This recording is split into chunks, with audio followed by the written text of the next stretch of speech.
तो बच्चों, आज का हमारा जो टॉपिक है, आवाज़ सुन रही है बच्चों? टॉपिक स्टार्ट करने से पहले साउंड क्लियर आना चाहिए। हाँ, क्लियर आ रहा है ना? यस और नो?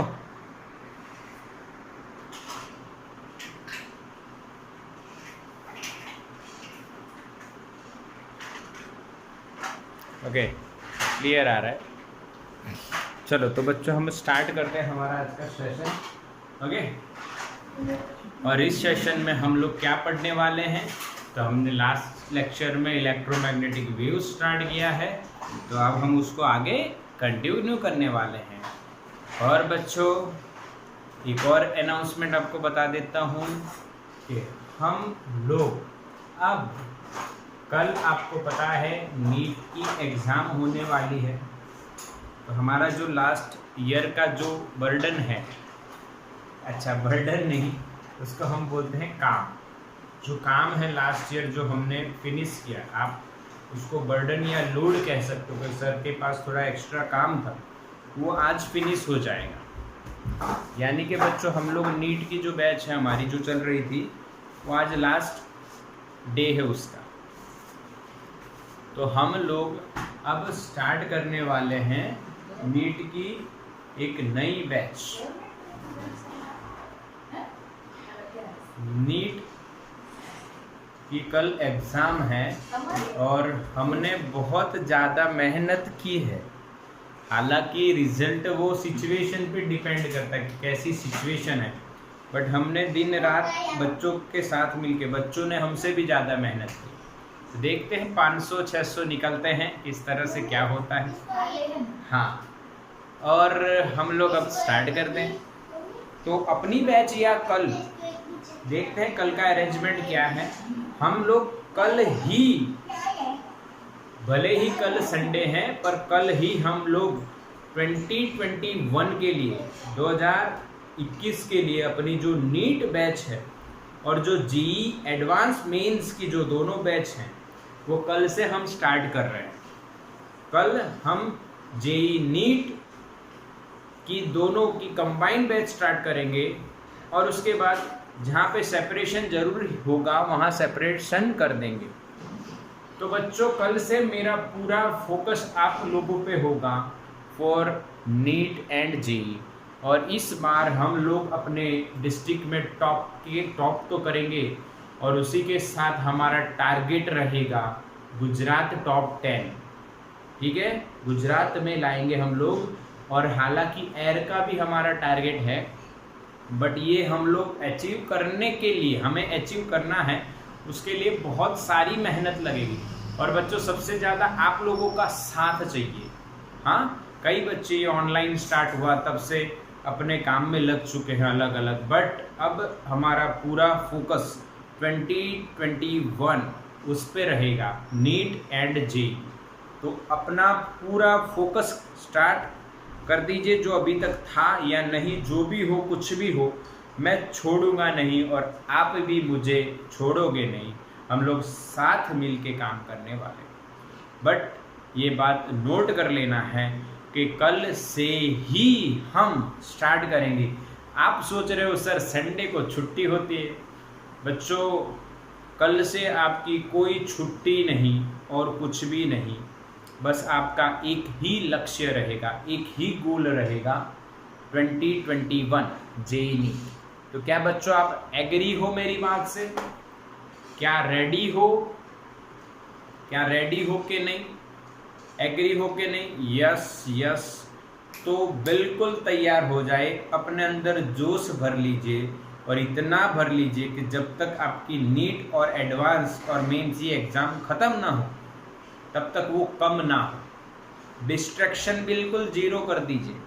ठीक है, तो ये बातें थी आपको बताने वाली जो ज़रूरी हैं। और हम आज स्टार्ट करने वाले हैं इलेक्ट्रोमैग्नेटिक वेव्स। कल हमने क्या देखा उसका थोड़ा सा रिवीजन करते हैं बच्चों, उसका थोड़ा सा रिवीजन करते हैं। Revision of am waves. कल हमने क्या देखा बच्चों, हमने ऐसा देखा कि मैक्सवेल भाई साहब ने बढ़िया लॉजिक दिया कि अगर आप बैटरी लगा के कैपेसिटर को चार्ज करते हो तो यहाँ वायर है, तो वायर में कंडक्शन करंट होता है, यहाँ पे पॉजिटिव चार्ज हो जाता है, यहाँ पे नेगेटिव चार्ज हो जाता है। तो इस प्लेट से इस प्लेट कैसे चार्ज पहुँचता है, तो उन्होंने बायो-सावर्ट नहीं, अपने एम्पियर सर्किटल लॉ का यूज़ किया, ACL का यूज़ किया बच्चों, और हमें बताया कि भाई यहाँ पे जो इलेक्ट्रिक फील्ड है और यहाँ पे आप क्लोज सरफेस ले लेते हो, तो इस इलेक्ट्रिक फील्ड में जो फ्लक्स लिंक हुआ वो हुआ E इंटू ए, E यानी सिग्मा अपॉन एप्सिलॉन 0 A, ठीक है, और सिग्मा की वैल्यू होती है Q बाई A। तो आपका आंसर आया फ्लक्स का, इलेक्ट्रिक फ्लक्स का Q अपॉन एप्सिलॉन नॉट। इससे उन्होंने कहा कि यहाँ पे डिस्प्लेसमेंट करंट होता है, जो डिस्प्लेस होके करंट पास हो रहा है, यहाँ से डिस्प्लेस होके, चार्ज भी मोशन में है due to displacement, ID is equal to dq by dt, और वो सॉल्व किया तो हमें मिला epsilon nought d phi e बाई dt। This is the displacement current discovered by Maxwell. आगे ना बच्चों, क्लियर और नॉट, कंसेप्ट क्लियर था ये। Due to change in electric field between the two plates of the capacitor, there is a displacement current between the two plates of the capacitor. तो जो हम लोग ACL देखे थे, एम्पियर सर्किटल लॉ देखे थे, जो उन्होंने इस तरह से हमें बना के दिया था, ठीक है, उसमें जो I था ये वायर्स में से यानी पास होता हुआ करंट यानी कंडक्शन करंट था, बट मैक्सवेल ने कहा इसके साथ साथ डिस्प्लेसमेंट करंट भी होना चाहिए, तब ये जाके ऑल स्पेस, ऑल मीडियम, सभी के लिए सही से लग पाएगा। बोलो बच्चों, रिवीजन कंप्लीट, हाँ के ना, यस और नो बताओ, यस और नो, यस, बिल्कुल सही, बिल्कुल सही। चलो बढ़िया, अब हम आज आगे बढ़ने वाले हैं। आज हम क्या देखने वाले हैं, तो आज हम देखेंगे इलेक्ट्रोमैग्नेटिक वेव्स के बारे में कुछ और जानेंगे।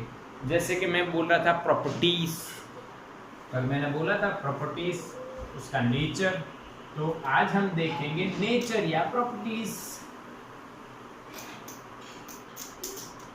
अच्छा, एक और चीज हमने कल डिस्कस की थी, वो रह गई थोड़ी सी, हर्ट्ज एक्सपेरिमेंट, यस और नो, हर्ट्ज एक्सपेरिमेंट, जिन्होंने EM वेव प्रैक्टिकली जनरेट किए थे हर्ट्ज एक्सपेरिमेंट से।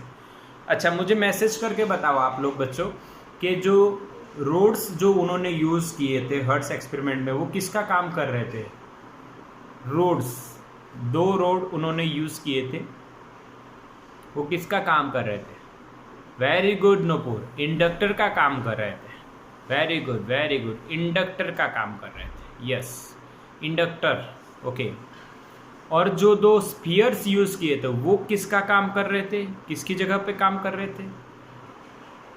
बोलो, 2 स्फीयर्स जो उन्होंने यूज़ किए थे वो क्या बने थे भी, क्या बना रहे थे? जैसे रोड्स जो थे इंडक्टर बना रहे थे, तो स्फीयर्स क्या बना रहे थे? यस, कैपेसिटर, कैपेसिटर बना रहे थे। Very good, very good, capacitor बना रहे थे। और ऐसे EM वेव उन्होंने जनरेशन कैसे होता है ये समझाया। और उसके बाद मार्कोनी और अपने जगदीश चंद्र बोस, इन्होंने भी रिसर्च की 5 मिलीमीटर टू 20 मिलीमीटर वाली लैम्बडा जो उनकी हो, वैसे जगदीश चंद्र बोस ने EM वेव जनरेट किए, और कुछ माइलों तक जाएं ऐसे मार्कोनी ने भी जनरेट किए, ठीक है। अब उनका नेचर कैसा होता है, आज हम देखेंगे nature of the EM wave. तो सबसे पहले मैं अलग अलग पॉइंट से आपको बताने वाला हूं। पहले हम लोग equation of E and B, ये कैसे आता है, आगे ना, equation of E and B कैसे आता है वो बात कर। तो मान लीजिए बच्चों, इलेक्ट्रोमैग्नेटिक वेव जो है Z डायरेक्शन में जा रहा है, तो ये मैंने Y बनानी है और ये X, X Y Z anticlockwise, ये ओरिजिन है। अब मान लो यहाँ पे एक्स डायरेक्शन में इलेक्ट्रिक फील्ड ऑसिलेट हो रही है। ये मैंने नॉर्मल ऑसिलेशन बताए बच्चों, जो नॉर्मली होते हैं, ठीक है, समझना है इसको आपको। यहाँ तक रोक दो तो भी चलेगा, आगे भी बताओ तो भी चलेगा। ये इलेक्ट्रिक फील्ड है, ये उसके वेक्टर्स में बता रहा हूँ, एम्पलीट्यूड चेंज हो रहा है, तो ये पीरियोडिक इलेक्ट्रिक फील्ड है, पीरियोडिक। अच्छा, आपको मैंने कल एक और बात बताई थी कि जो वेव जनरेट होता है उसमें इलेक्ट्रिक फील्ड और मैग्नेटिक फील्ड दोनों पीरियोडिक होती हैं। तो इलेक्ट्रिक फील्ड पीरियोडिक जो है वो कौन जनरेट करता है? तो दो स्फीयर के बीच में ऑसिलेट होते हुए charge. Yes, very good very good, oscillate होते हुए चार्ज। और मैग्नेटिक फील्ड कौन जनरेट करता है? Magnetic field, yes, current, alternating current जो पास होता है, यस, करंट, चेंजिंग करंट जो होता है वो मैग्नेटिक फील्ड जनरेट करता है, ठीक है। अच्छा, फिर मैंने उसमें आपको नज़दीक वाले कंपोनेंट भी बताए, तो नज़दीक वाले कंपोनेंट कौन से थे? इंडक्टिव। दूर गए वो कौन से थे? रेडिएटेड। नज़दीक वाले कंपोनेंट्स में ई और बी के बीच में फेस डिफरेंस बड़ा, π/2। दूर वाले में फेस डिफरेंस छोटा, 0। नज़दीक वाले जो कंपोनेंट हैं उनका मैग्नीट्यूड जल्दी से कम होता है, 1/r³ के हिसाब से। दूर वाले जो कंपोनेंट्स हैं उनका एम्पलीट्यूड धीरे धीरे कम होता है, 1/r के हिसाब से। r is the distance, r is the distance, पक्का, ठीक है। वो सारी बात हम यहाँ पे अब नहीं करेंगे, अब हम लोग इसके इक्वेशंस बनाने वाले हैं। तो हमने माना इलेक्ट्रिक फील्ड एक्स डायरेक्शन में ऑसिलेट हो रही है और मैग्नेटिक फील्ड उसके परपेंडिकुलर होता है। ये भी किसने बताया? मैक्सवेल ने। उनके इक्वेशंस हैं 4, उनसे जान सकते हैं हम लोग। तो यहाँ पे मैंने वाई डायरेक्शन में ड्रॉ करने का थोड़ा सा ट्राई किया है, आप समझ लेना। यहाँ पे 90 डिग्री ये मैग्नेटिक फील्ड, ठीक है, इस तरह से। अब और मैं इसको ऐसे, चलो थोड़ा सा डिजाइन कर देते हैं अलग से। ये जो टेस्ट किया ये मैग्नेटिक फील्ड है, बाकी इलेक्ट्रिक फील्ड, समझ में आया? अब इनके इक्वेशन कैसे लिखे जाएंगे? तो इलेक्ट्रिक फील्ड का इक्वेशन लिखता हूं मैं यहाँ पे, E इज टू, देखो कौन सी डायरेक्शन में है भाई? X। प्रोपोगेट कौन सी डायरेक्शन में हो रहा है? Z। तो यहाँ पे ध्यान देना है, ये अपना पीरियोडिक वेव है, तो पीरियोडिक का इक्वेशन क्या होता है बच्चों? याद करो, A cos ωt + phi, ऐसा तो आप पढ़े हैं। बट जो प्रोपोगेटिंग वेव है, हाँ, जो चलता रहता है, उसको हम लिखते थे kz - ωt, क्योंकि बच्चों यहाँ पे z डायरेक्शन में जा रहा है। कौन सी डायरेक्शन में जा रहा है? z डायरेक्शन में, इसीलिए मैंने cos लिया है। अब ये मैं x लिखता हूँ। हाँ, अगर यहाँ पे आपको एम्पलीट्यूड यहाँ पे साइन हो, यानी साइन जैसा शेप बनता हो, तो साइन लिख दो। तो a sin kx - ωt, kz - ωt, ये पढ़े थे कि नहीं 11th में? हाँ, प्रोपोगेटिंग वेव का equation. k is a wave vector, k क्या था? Wave vector. ये सारी चर्चा करेंगे, तो इसी को कॉपी पेस्ट करना है यहाँ पे। Electric field E is equals to, amplitude of the electric field is E0, sin k is wave vector which shows the direction, also k into किस डायरेक्शन में भाई? Z, kz, वहां पे kz लिखा है, माइनस ωt। अच्छा, अब यहाँ पे E वेक्टर आप कौन सी डायरेक्शन में ऑसिलेट हो रहा है? तो भाई I डायरेक्शन, x डायरेक्शन यानी i. This is the equation of electric field. बोलो समझ में आया? कहां से बना है? बिल्कुल पक्का, यस और नो? कहां से बना है मैं आपको बता रहा हूं, वो ध्यान से देखिए।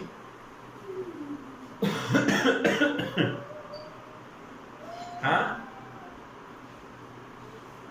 अभी का बना दो, same copy paste. E0 sin के Z minus omega T into कौन सी डायरेक्शन भाई, ये वाई यानी जे कैरेट। ठीक है, चलो बढ़िया, समझ में आ गया। इसमें जे कैरेट क्यों है, क्योंकि बी जो है वो वाई डायरेक्शन में ऑसिलेट होता हुआ हम बता रहे हैं, इसीलिए जे कैरेट। ठीक, अब मेरी बात समझना है, मेरी बात समझना आप लोग। ई नॉट एंड बी नॉट क्या है, ये है भाई मैग्नीट्यूड्स या एम्पलीट्यूड्स। तो ऑसिलेशन में हम इनको amplitudes of electric field and magnetic field जो ऑसिलेट हो रही है उनका मैग्नीट्यूड या एम्पलीट्यूड, एम्पलीट्यूड बोलना है। ठीक है, ई नॉट एंड बी नॉट, पक्का। यहाँ पे के क्या है, ये है बच्चों वेव वेक्टर, जिसका इक्वेशन आपको पता होना चाहिए 2π/λ, जो 11th में पढ़े थे आप। उसका यूनिट होता है रेडियन पर मीटर, रेडियन पर मीटर। के इज अ वेव वेक्टर, समझ में आया। यहाँ पे जो के बताया है हमने। ओमेगा क्या है, ओमेगा हमारी एंगुलर फ्रीक्वेंसी, सॉरी हमारी नहीं, एंगुलर फ्रीक्वेंसी भाई वेव की,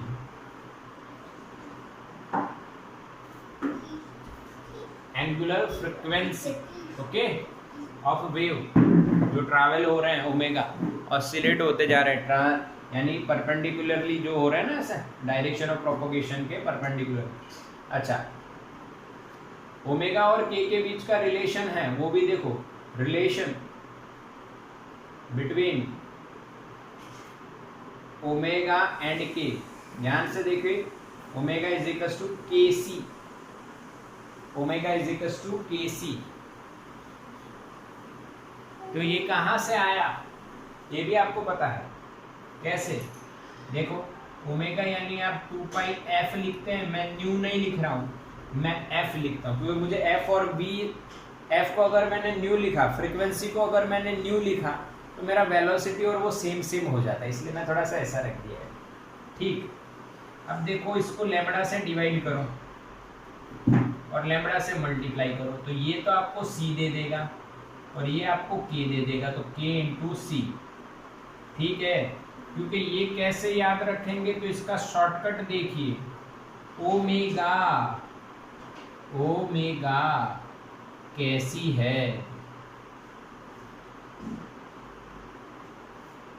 क्वेश्चन मार्क, ओमेगा कैसी है, इसीलिए मैंने लिखा ओमेगा बराबर कैसी। बोलो समझ में आया, ऐसी या जैसी, कैसी, हमारी ओमेगा कैसी। ठीक है भाई, क्लियर है पूरा। स्क्रीनशॉट लो फटाफट से, एक द स्क्रीनशॉट, हम पानी पी लेते हैं। क्या बोला, कोई मैसेज आया भाई,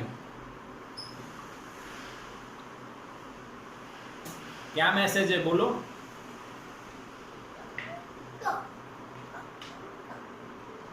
किसी ने कुछ मैसेज किया, कुछ डाउट था बच्चों, पूछो। नहीं, ओके चलो डन ना, स्क्रीनशॉट।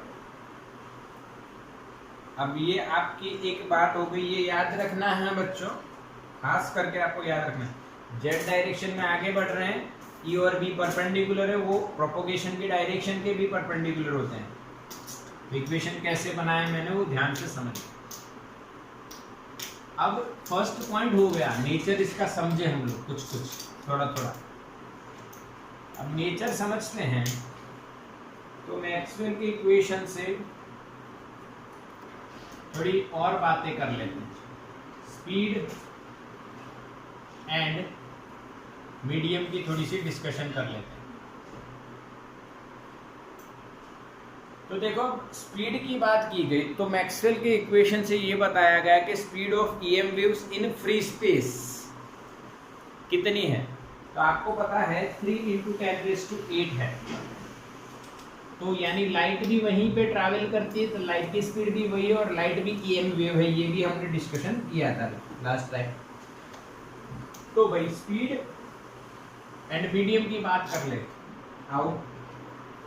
3 पार्ट में चलते हैं। अब थोड़ी सी जगह बना के चलते हैं भाई, ठीक है, थोड़ी सी जगह बना के चलते हैं बच्चों। तो जगह ऐसे बनाई, स्पीड और मीडियम। तो भाई स्पीड कितनी है, तो अकॉर्डिंग टू मैक्सवेल इक्वेशन हम लोग speed of EM wave in free space C is equals to 1/μ0 under root of μ0 into epsilon nought, यह इक्वेशन दिया गया। स्पीड ऑफ EM वेव का इक्वेशन क्या दिया गया बच्चों, 1/√μ0 एंड एप्सिलॉन नॉट। यानी मैक्सवेल ने ये कहा कि जब लाइट EM वेव है और वो फ्री स्पेस में ट्रैवल करती है तो उसकी जो स्पीड है वो फ्री स्पेस की परमिएबिलिटी एंड परमिटिविटी उन दोनों पे डिपेंड करनी चाहिए, क्योंकि permittivity and permittivity electric field में आती है, परमिटिविटी मैग्नेटिक फील्ड में आती है। अगर EM वेव में इलेक्ट्रिक और मैग्नेटिक फील्ड दोनों हैं तो फ्री स्पेस में जब EM वेव ट्रैवल करता है तो उसकी जो स्पीड होनी चाहिए वो इलेक्ट्रिक और मैग्नेटिक फील्ड दोनों पे डिपेंड करती होती है, तो इन दोनों पे डिपेंड करती है। तो ये उन्होंने कंक्लूजन किया। उस कंक्लूजन के बाद ये इक्वेशन बना। आप सोच रहे हो ये कैसे बना, तो C is proportional to μ0 epsilon nought x, μ0 and epsilon nought ऐसा मान लो। C is equals to K μ0 epsilon nought, हाँ कितनी power, x power y power, x power y power. मैं क्या कर रहा हूं, ये क्या कर रहा हूं मैं,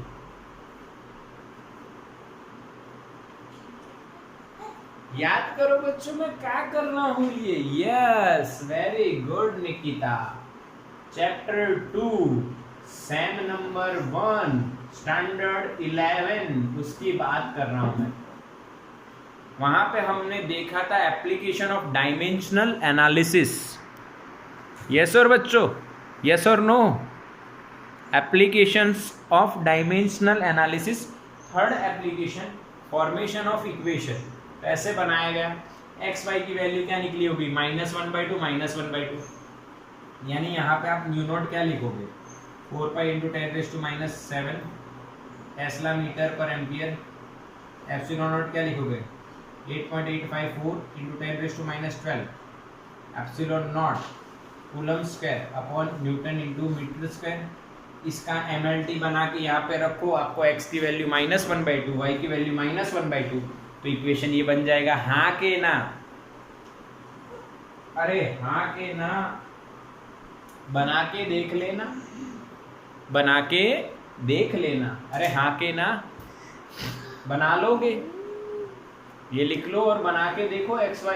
यहाँ टेस्ला मीटर पर एम्पियर, इसका MLT बन जाएगा, इसका MLT बन जाएगा, दोनों रखो, पावर इक्वेट, ये स्पीड है, स्पीड का तो पता ही है, तो MLT इक्वेट करके xy फाइंड कर सकोगे बच्चों।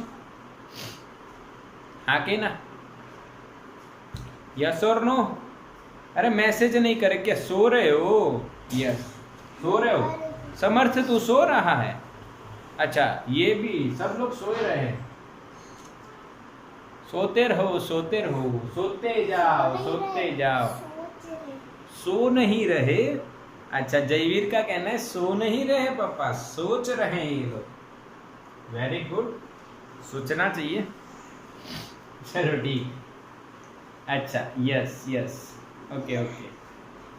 अब बच्चों हम क्या करने वाले हैं, ये वैल्यूज इसमें रखेंगे और रखेंगे तो सॉल्व करेंगे, सॉल्व करेंगे तो आंसर आएगा जो पता ही है।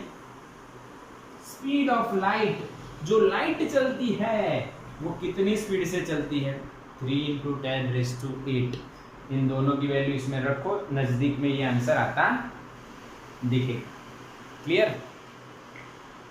फिर इसके बाद ये रिसर्च के बाद एक और हाइपोथेसिस आया। हाइपोथेसिस तो पता है ना भाई, जो केमिस्ट्री में आप पढ़े हो, अधितर्क, इमेजिनेशन, बोहर ने की थी, याद है?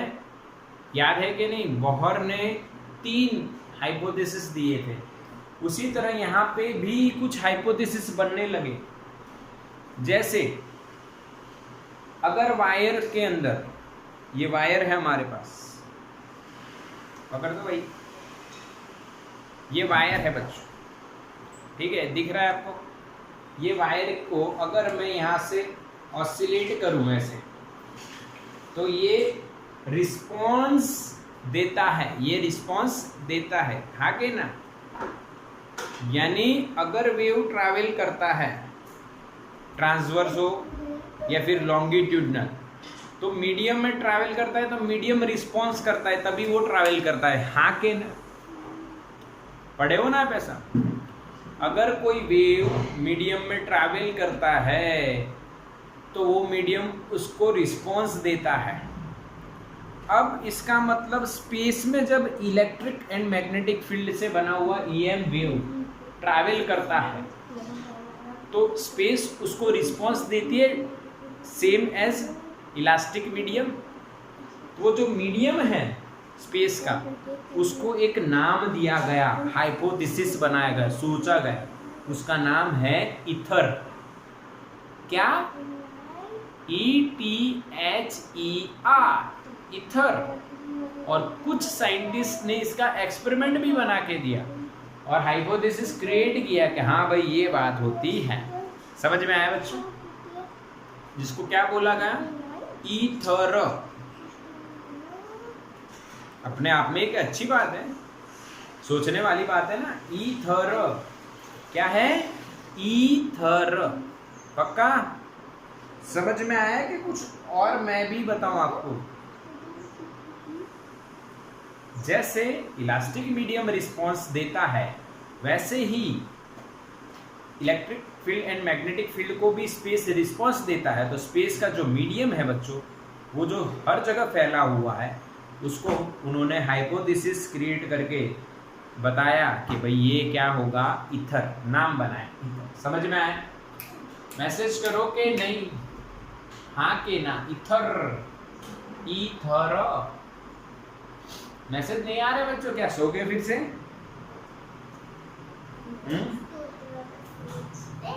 हाँ के ना? Yes yes. तो स्पेस यानी पूरी दुनिया में कहीं ना कहीं एक मीडियम फैला हुआ है। उस मीडियम को उन्होंने हाइपोथेसिस से क्या नाम दिया बच्चों? ईथर। ये था हाइपोथेसिस।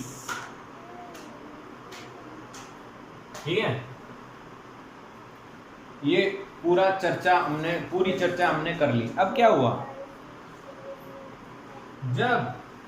जब ये है फ्री स्पेस और ये है ईएम वेव, यहाँ पे जब वो ट्रैवल करता है तो उसकी स्पीड होती है c।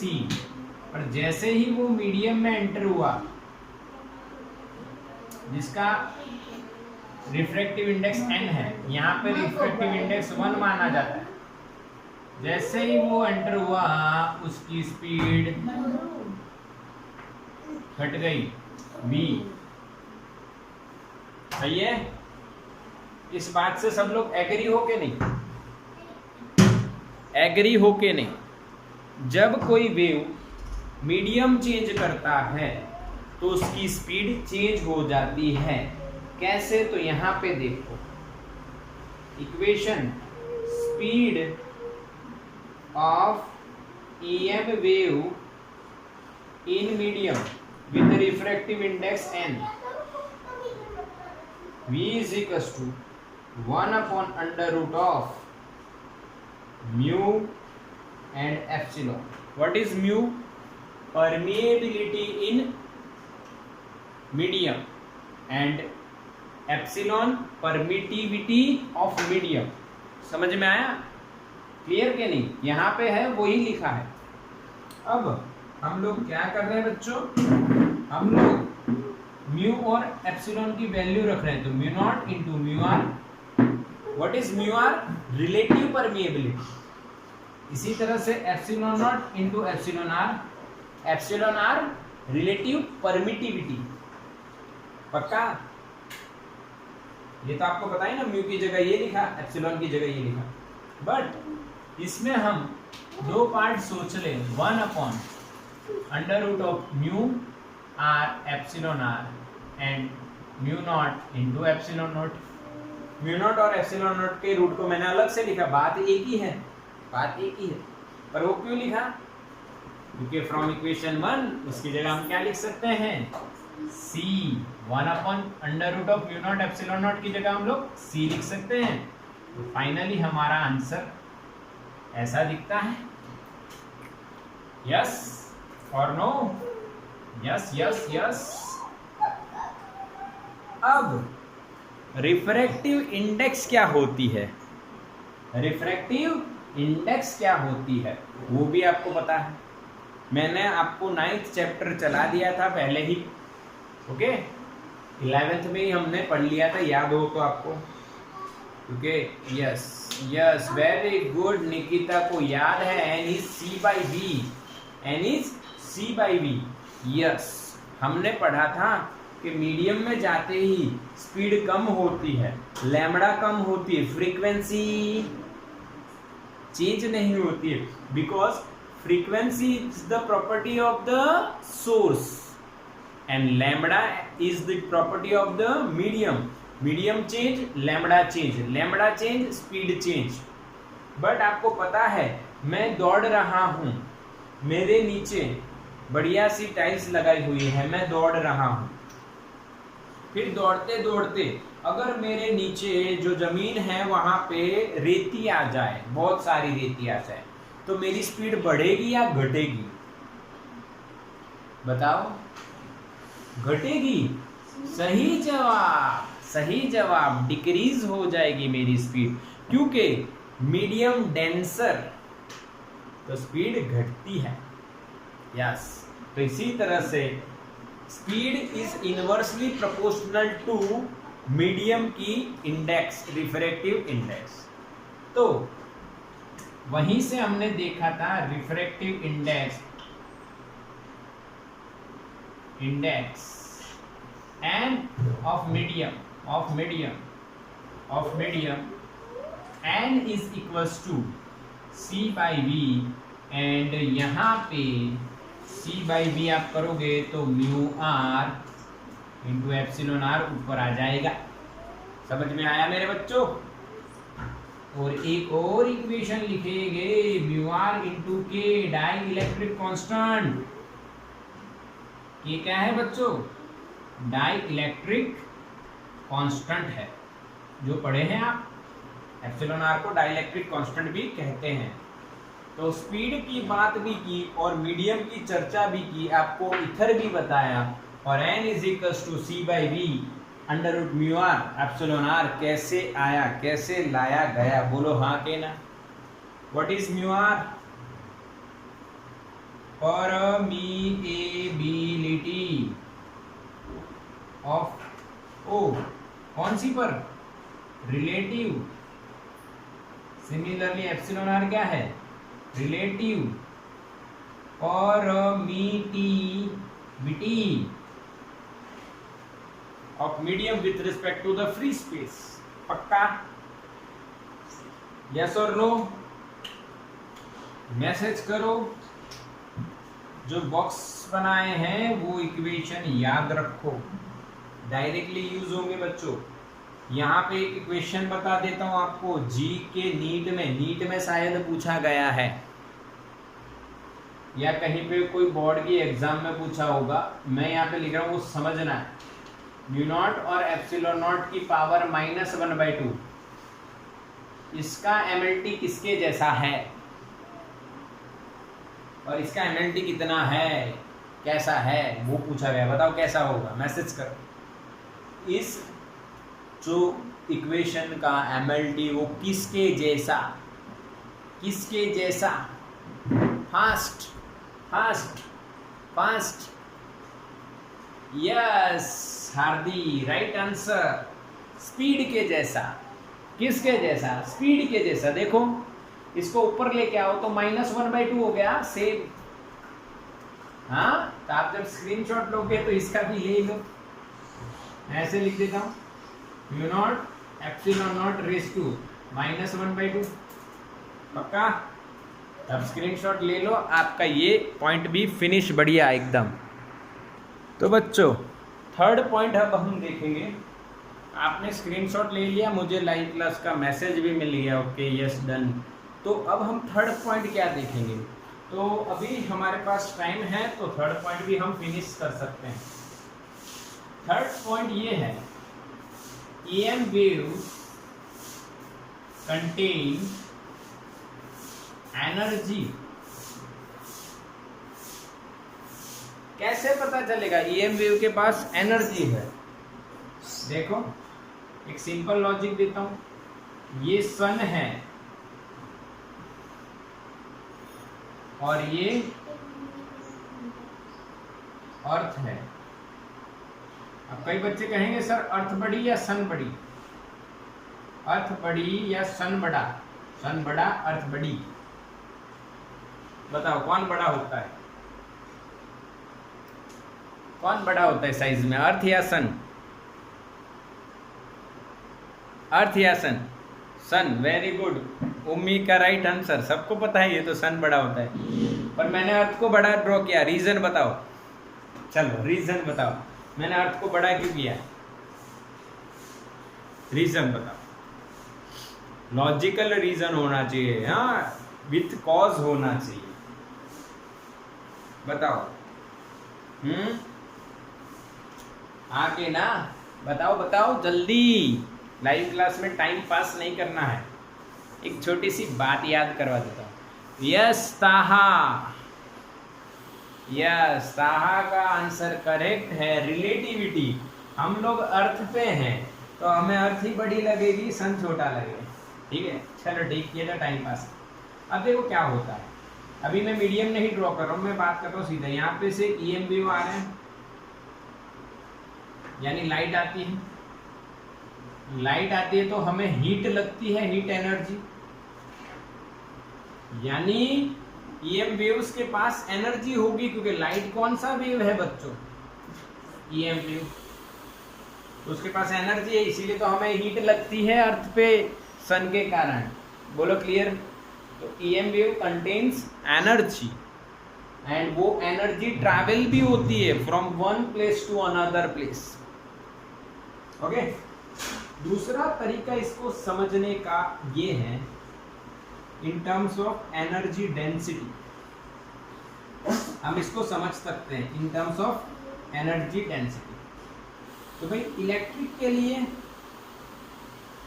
आप ये दोनों पढ़े हो, इलेक्ट्रिक में और मैग्नेटिक, दोनों के पास एनर्जी डेंसिटी होती है, जिसको आप U लिखते हो। UE = ½ epsilon not E²। UB ½ mu, अरे रुको रुको, E0 है, एप्सिलॉन नॉट है, वहां पे म्यू नॉट उल्टा आ जाएगा और ऊपर चला जाएगा B²। मेरी बात समझ रहे हो? मैं डायरेक्टली याद ऐसे रखता हूँ। एप्सिलॉन नॉट की जगह 1/μ0 और E की जगह B। पूरा एनालॉजी, हाँ, क्या चेंज करना। तो अब यहाँ पे हम लोग जब बात करेंगे तो EM वेव की एनर्जी डेंसिटी लिख रहा हूं मैं। EM wave, energy density of EM wave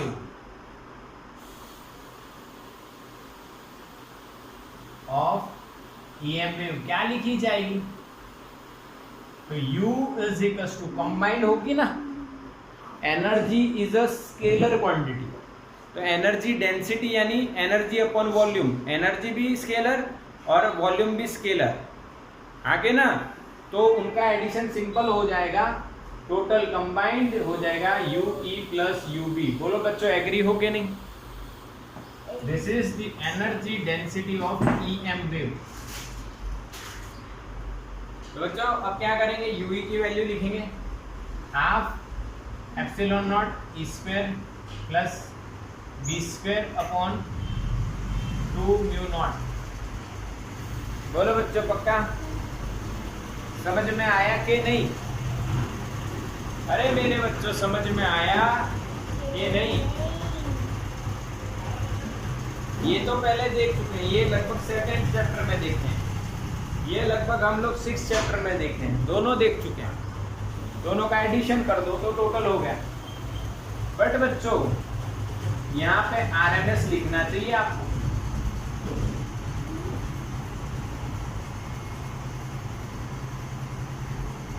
क्यों?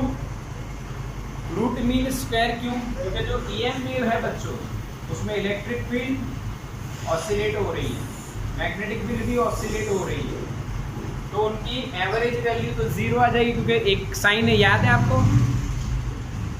रुको 2 मिनट, हाँ जा रही है, अच्छा अब सही है। तो इलेक्ट्रिक फील्ड के इक्वेशन में भी साइन आ रहा था, मैग्नेटिक फील्ड के इक्वेशन में भी साइन आ रहा है, तो अगर उसका आप एवरेज निकालोगे, क्योंकि ऐसे तो वो इंस्टेंटेनियसली चेंज हो रहे हैं, फिर आप एवरेज निकालोगे तो 0 आएगा, इसीलिए उसका स्क्वायर करके रूट करके हम लोग फाइंड करते थे, स्क्वायर करके एवरेज करके रूट, उसको हम आरएमएस बोलते हैं। हाँ के ना? ये हमने 7th चैप्टर में सीखा, हाँ के ना? तो यहाँ पे ईएम वेव का जब लिखोगे आप इक्वेशन, तब यहाँ पे आरएमएस लिखना चाहिए, आरएमएस लिखना चाहिए, ठीक है। अब ये हो गए एक इक्वेशन, बढ़िया, बिल्कुल सुंदर, एकदम बढ़िया, सिंपल। बट रुको, हम इस पूरे इक्वेशन को इलेक्ट्रिक फॉर्म भी दे सकते हैं और मैग्नेटिक फॉर्म भी दे सकते हैं। तो यहां पे मैं लिख रहा हूं इलेक्ट्रिक फॉर्म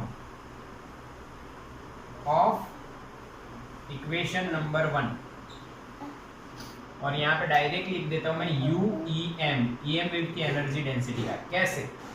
कैसे ऑब्टेन करेंगे?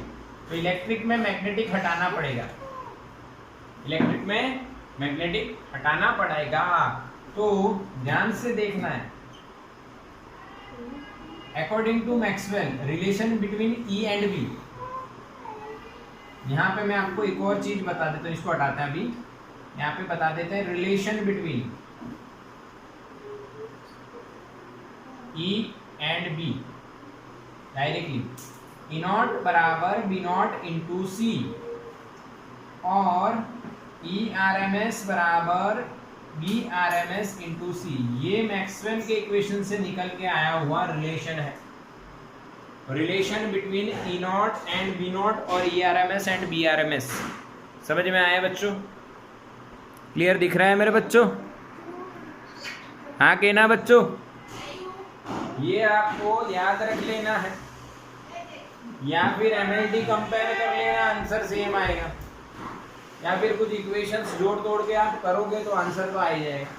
बढ़िया, आपको याद रखना है E बराबर बी नॉट इंटू सी। इसको याद रखने का एक शॉर्टकट है, बीच में कुछ समय पहले सरकार ने एक स्कीम निकाली थी, इकोनॉमिकली बैकवर्ड क्लास, जैसे ओबीसी होता है ना, ओबीसी, एससी, एसटी, जनरल, ये सारे कैटेगरी में एक नई कैटेगरी डाली गई ईबीसी, उसका मतलब होता है इकोनॉमिकली बैकवर्ड क्लास। याद रख सकते हो? हाँ के ना बच्चों? ई बराबर बीसी, यस। अब यहाँ पे मैं एक बात करता हूं कि भाई इलेक्ट्रिक फॉर्म ऑफ यूईएम, अब टोटली इलेक्ट्रिक में कन्वर्ट करना हो इसको, इक्वेशन नंबर 1 को टोटली इलेक्ट्रिक में कन्वर्ट करना है, तो बी की जगह, बी आर एम एस की जगह आप क्या लिखोगे? इससे देखो, E R M S upon C and mu not को हटाने के लिए मैं लिख रहा हूं सी स्क्वायर बराबर 1 upon mu nought into epsilon naught, तो म्यू नॉट इधर आ जाएगा। ओके बच्चों, रिकॉर्डिंग थोड़ा सा पॉज हो गया, पता नहीं क्यों, नहीं पता है क्यों, क्योंकि मोबाइल में रिकॉर्डिंग का टाइम लिमिटेड है 44, मैं कोई एप्लीकेशन से नहीं कर रहा हूँ, डायरेक्ट कर रहा हूँ, यानी 44 मिनट के बाद ऑटोमेटिक बंद हो जाता है।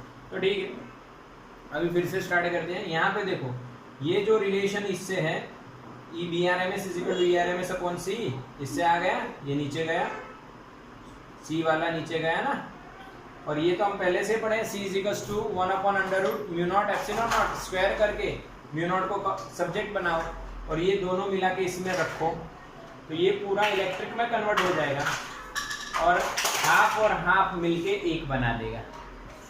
सही है, रखूं या आप कर लोगे? चलो मैसेज करो, आप रखोगे या मैं रख के बताऊं? चलो बता देता हूं, एक बता देता हूं। U E M is equal to half epsilon naught E square R M S को है इक्वेशन नंबर 1, और बी आर एम एस की जगह ये रखेंगे ई आर एम एस का स्क्वायर, यानी 1/2 तो है इसमें, 1/2 तो है इसमें। बी आर एम एस की जगह मुझे क्या लिखना है, E R M S by C, E R M S का स्क्वायर बाई सी का square into mu naught, 1 upon mu naught है, यानी म्यू नॉट इसका उल्टा हो जाएगा C square into epsilon naught, तो सी स्क्वायर कट हो जाएगा, हाफ और ये हाफ दोनों सेम टर्म हो गए तो 1 हो जाएगी epsilon naught E square R M S. समझ में आया बच्चों? हाँ कि ना? यस और नो? यस और नो बच्चों? क्लियर और नॉट? क्लियर और नॉट? यस, समझ में आया बच्चों? यस, समझ में आया, क्लियर। एक शॉर्टकट बता दो, देखो इलेक्ट्रिक में ओनली इलेक्ट्रिक फील्ड हो तो हाफ आता है, अगर आप उसको ईएम में लिखो तो हाफ निकल जाता है। इसी तरह से मैं मैग्नेटिक फॉर्म भी आपको बता देता हूं। सिमिलरली यही करना है, ई आर एम एस की जगह B R M S into C लिख दोगे एंड एप्सिलॉन नॉट की जगह 1 upon C square into mu nought कर दोगे। ये दोनों, इन दोनों को हटाने के लिए इन दोनों की जगह ये वैल्यूज पुट कर देंगे, पुट इन इक्वेशन नंबर 1। जब आप पुट करोगे तो यहाँ पे चेंज होके बी वाला फॉर्म बन जाएगा और यू ए ई एम में अगेन हाफ निकल जाएगा, तो B square R M S upon mu nought आ जाएगा। समझ में आया बच्चों शॉर्टकट? हालांकि मैंने पूरा कंसेप्ट बताया, पर जो आपको जेई नीट के लिए याद रखना है कंसेप्ट ये है, पूरा समझाया, बट आपको इक्वेशंस फटाफट याद आने चाहिए। एनर्जी डेंसिटी इलेक्ट्रिक फील्ड की half epsilon naught E square, analogy use कीजिए, एप्सिलॉन नॉट की जगह 1 अपॉन म्यू नॉट आता है और बी स्क्वायर, ये दोनों की होगी, तो ईएम की इसकी कंबाइन होगी। पर ईएम की अगर सिर्फ इलेक्ट्रिक फॉर्म में लिखनी हो तो एप्सिलॉन हाफ निकाल दो, मैग्नेटिक लिखनी तो मैग्नेटिक वाले में से हाफ निकाल दो, ये शॉर्टकट।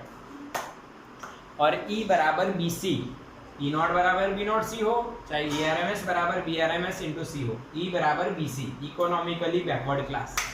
पक्का? हाँ के ना बोलो बच्चों। आज का लेक्चर फिनिश? यस। नेक्स्ट में हम लोग 4th पॉइंट से आगे बढ़ेंगे, उसमें अभी कुछ बाकी है, इतना तैयार कीजिए आप। स्क्रीन